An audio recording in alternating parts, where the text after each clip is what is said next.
Jadi kalau hari ini ada orang tabu ngomong tentang politik, kalau udah saya hidup di dunia nih. Ustadz, ada arah nyalon nggak untuk tahun 2025 nih? Maka pertanyaan saya, di mana letak salahnya? Apa sebenarnya tujuan Ustadz sendiri? Bang, apa ya politik tuh? Dia kayak nanya serius nih, apa politik tuh? Ustadz bertahun-tahun belajar, bertahun-tahun juga mengejarkan, meneruskan ilmunya. Nah, kenapa Ustadz sendiri tertarik nih untuk terjun ke dunia politik, menjadi anggota dewan, dan juga apa sih yang memotivasi Ustadz untuk ke dunia politik ini? Baik, kami ini bersyukur bahwa politik itu bukan hal yang asing dalam keluarga kami. Ya, ayah tuh deklarator salah satu partai tahun 1977. 77. Ya, dan kami melihat seperti apa seorang politisi, seperti apa pengorbanannya dengan visinya yang baik. Dan saya bersyukur, saya tahu politik itu dididik oleh ayah. Tidak ada sisi negatif yang saya temukan. Nilai-nilai positif yang saya dapatkan. Dan sampai hari ini itu menjadikan pondasi saya untuk berpolitik. Dan maka kemudian hari ini ketika saya berpolitik, bagi saya tak asing. Karena saya punya guru ya. Ya, guru politik saya jujur saja ayah saya sendiri. Ayah saya pernah satu periode di anggota DPRD tahun 1987 sampai 92. Dan saya tidak pernah melihat nilai-nilai negatif yang dilakukan ayah, melainkan banyak hal kontribusi ayah yang dilakukan. Dan mohon maaf, waktu itu gaji anggota dewan hanya 2 juta apa nggak sampai 2 juta per bulan. Ayah tuh punya anak 11. Dan ayah tidak jadikan dewan sebagai pendapat tanah. Bahkan informasinya ayah pun tidak mau ngambil gaji ya selama di dewan. Artinya memang pure nak ngabdi. Mengabdi. Iya. Maka kami terdoktrin sampai hari ini. Kalaupun jadi anggota dewan itu bukan profesi. Itu adalah ladang untuk mengabdi. Ladang untuk mengabdi. Iya. Ini anak kita capai. Ini anak kita capai.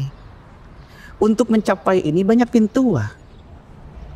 Jadi politik ini bukan tujuan. Maka bagi mereka yang menjadikan politik sebagai tujuan, maka mereka termasuk orang-orang yang salah dalam melangkah. Tapi ini tujuan. Untuk mencapai tujuan ini ada pintu, salah satu politik. Maka pertanyaan saya, di mana letak salahnya? Ketika ada seorang ustadz kah atau ulama kah yang ingin terjun dalam dunia politik, selama tidak dijadikan politik sebagai tujuan. Tetapi politik adalah jalan untuk sampai kepada tujuan aku wujudkan. Nah, mohon maaf, saya melihat politik itu, apalagi bicara tentang jabatan politik itu hanya jalan menuju yang sesuatu yang kita capai. Kalau tidak di dunia politik, ada pintu yang lain untuk kita capai. Baginda Nabi Muhammad SAW ngajarkan kita kan macam tuh. Ada sebagai yang paham tentang agamanya. Waktu itu Zaid bin Sabit, Ali bin Abi Thalib, ada Umar. Kemudian ada yang didik sebagai pemimpin. Ada Khalid, ada Abu Bakar, bahkan ada sebagai khidmat masjid. Ada yang bahkan sekedar untuk muazzin. Ada juga yang fokus dalam perdagangan. Ada Utsman, ada Abdurrahman bin Auf. Bayangkan kalau semua yang disuruh jadi dagang ke Nabi, semua yang disuruh belajar dia, siapa yang menguasain? Apakah tujuan Utsman bin Affan berdagang sebagai orang kaya? Tidak. Apakah Abdurrahman bin Auf disuruh untuk membuka pasar di Madinah tujuannya untuk kaya? Tidak. Tetapi semua ini dalam bentuk sinergisitas untuk mencapai satu tujuan. Nah, itulah yang aku sampaikan.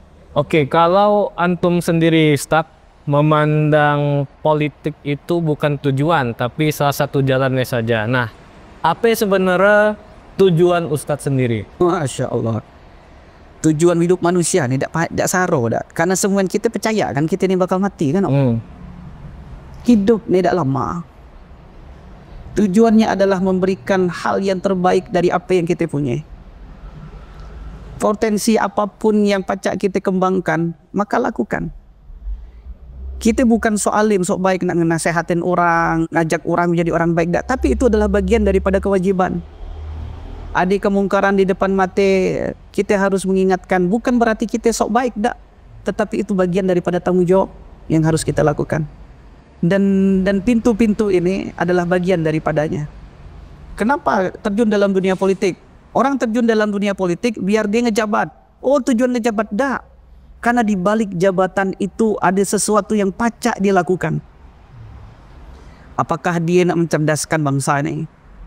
Apakah dia pengen meningkatkan kualitas ekonomi bangsa ini? Dalam hadis Nabi itu dikatakan kemiskinan itu dekat kepada kekufuran misalkan. Nah, dan kefakiran itu akan menyebabkan orang akan banyak melakukan banyak hal. Nah, dia meningkatkan ekonomi mungkin biar sejahtera sehingga dia tidak terusik lagi dengan peribadatan. Masalah ibadahnya ujung-ujung tidak terganggu lagi kan. Ini masa banyak di antara kita ini nyari duit saro. Kelala urusannya. Mohon maaf. Apakah di situ tidak ada peran pemerintah? Ada. Nah, intinya telah tujuannya panjang, visinya pun panjang. Ya, aku nak sama-sama keikat bukan hanya sekedar di dunia ini saya. Untuk apa di dunia ini hanya numpang tidur makan. Tapi ada sesuatu yang dari apa yang bisa kita lakukan dalam bentuk kebaikan, yang kemudian bisa kita tularkan kepada orang lain kebaikan ini. Semoga bisa menjadi sebab kita bisa berkumpul lagi satu tempat yang lebih indah. Intinya nak tuh. Nah Ustaz, antum seorang Ustaz mengajar, membuka sekolah, lalu ke politik menjadi anggota dewan, di mana antum sebelumnya backgroundnya pendidikan. Ya kalau memang pengusaha kita tahu kan akhirnya banyak yang terjun ke politik. Mungkin mereka ada tujuan tertentu. Nah, antum sendiri seorang penyidik Ustaz. Apakah tidak kagok ketika terjun politik? Dan apakah lewat jalur politik ini membantu antum dalam mengembangkan pendidikan di Pangkal Pinang di Bangka Belitung ini? Siap, Bang. Apa ya politik tuh? Dia kayak kuda nyak serius nih, apa politik tuh? Apa itu Ustaz politik? Politik tuh, apa yang kaki gawe yang hari ini tidak di politik ah? Mohon maaf, kamu buka usaha nih. Kenapa jak dek? Kenapa? Politik tuh. Bener lah. Hari ini kayak kamu main TikTok ya? TikTok nih pacak di stop dak? Bisa dengan politik. Pacak dibuka dak? Bisa. Jadi kalau hari ini ada orang tabu ngomong tentang politik, kalau udah saya hidup di dunia nih, hanya macam mana kita memerankan diri sebagai politisi, dan macam mana cara kita memposisikan diri ketika berhadapan dengan politik. Jadi tak semuanya negatif. Mohon maaf, lampu merah kuning hijau itu politik. Kau pakai helm, politik. Bayar pajak, politik. Nah mohon maaf, hari ini pun ku nih pacak ngatur meja yang ada di perusahaan di toko ikan nih bentuknya harus bulat, tak boleh lagi petak-petak. Pacak tak? Pacak. Politik. Maka kita hari ini tak pacak tabu dengan dunia, dengan istilah politik. Karena kita ini hidup dalam dunia politik. Apakah kita sebagai pelaku? Apakah kita ini hanya sebagai ya orang yang menjalankan saja keputusan politik? Sampai sini nyambung, ha? Ya. Kita ini sebagai objek atau sebagai subjek, itu saja politik. Dan hari ini abang kalau belum terjun dalam dunia politik, setidaknya abang ini sudah jadi objek politik. Objek politik. Abang bayar listrik, bayar. Ada subsidi, ada non subsidi. Yang pakai subsidi kita pacak murah, yang tidak pakai subsidi melanjung luar biasa. Ngisi 500 dapat hanya 300 lebih misalkan. Mohon maaf tuh politik, artinya abang masih objek. Abang nak subjek politik. Abang nak berubah tuh. Nah pertanyaanku sekarang, dari keputusan-keputusan politik yang ada hari ini, ada deh yang abang anggap keliru yang harus diluruskan? Mungkin banyak, Ustaz. Masuk politik, kak turun di sana, kak rubah. Kok dari dunia pendidikan, kok melihat ada keliru. Kok dari mengambil kebijakan, kok nengok dari kebijakan politik kita, kebijakan anggarannya, kemudian peraturan daerahnya dan segala macam. Ada keliru, ada. Apakah kita nak jadi objek saja? Atau kita nak ambil bagian untuk merubah? Kalau nak ngambil bagian dari untuk merubah, pertama kuatkan dulu personal kita. Kedua, tegaskan dulu visi kita. Kalau lah jelas visi, maka aku bilang, ini visi ya. Tujuannya, ini jembatan. Ini bukan tujuan politik nih tadi ya. Ini tujuannya. Ini hanya jalan nabai, ini jembatan nabai. Nah, kalau seandainya itu tujuannya, maka masuklah ke politik nih. Tapi mendak dia tujuan kan berpolitik, maka akan terombang-ambing seperti balok kelapa yang ada di tengah laut. Maka kalau ditanya tadi ya, apa korelasi? Banyak IG nak dikorelasikan. Kita menganggap hari ini, layakkah masyarakat Bangka Belitung untuk mendapatkan beasiswa kuliah ke luar negeri? Layak tak? Layak. Layak, kita terima, kita banyak. Misalkan macam tu kan? Layak kan? Layak. Layak. Pertanyaan sudah teralokasikan belum? Nah, Belum tentu. Nah, kalau nak hanya sekedar wajarlah pemerintah ngambil keputusan macam ni, wajarlah deh. Ya, wajar tak wajar itu tergantung siapa yang ngambil keputusan. Orang yang ngambil keputusan sesuai dengan kepentingannya. Dan orang-orang yang visioner, dia akan mengambil keputusan sesuai dengan apa yang sesuai visi dia. Itulah. mungkin ini salah satu pertanyaan yang ditanyakan para penonton nih.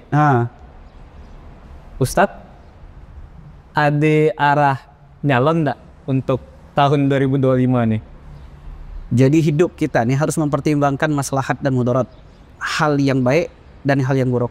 Kalau besar keburukannya, tidak usah melangkah. Tapi besar kebaikannya, lanjutkan melangkah.